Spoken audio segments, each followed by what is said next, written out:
Several thousand people march in Washington to demand racial justice in the U.S. days after professional athletes across the nation challenged President Donald Trump's derogatory remarks against players that sat down during the national anthem to protest police brutality against African Americans.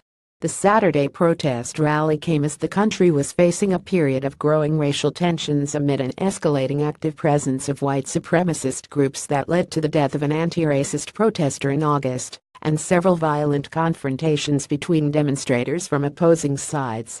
Activists with the March for Black Women also joined the protest at downtown's massive Lincoln Park near government buildings, with African American and Indigenous women leading the way to the U.S. Congress. Protesters hold up a banner as they march past the Capitol during the March for Racial Justice in Washington, D.C., on September 30, 2017.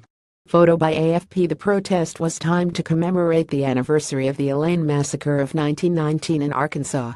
Between 100 and 240 African Americans were killed in riots after a group of black farmers tried to create a union, but only black people involved faced criminal proceedings. Several recent legal cases involving police killings of unarmed black suspects have fueled growing concerns that the U.S. justice system remains adversarial toward the African American community.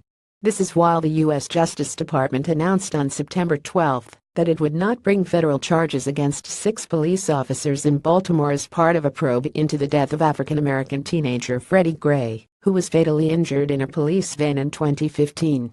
Hundreds of protesters gather at Lincoln Park to take part in a march for racial justice in Washington, D.C., on September 30, 2017. Photo by AFP. Moreover, a judge in St. Louis, Missouri, acquitted on September 15 a white police officer accused of fatally shooting Anthony Lamar Smith, a black man, following a 2011 police chase leading to violent protests.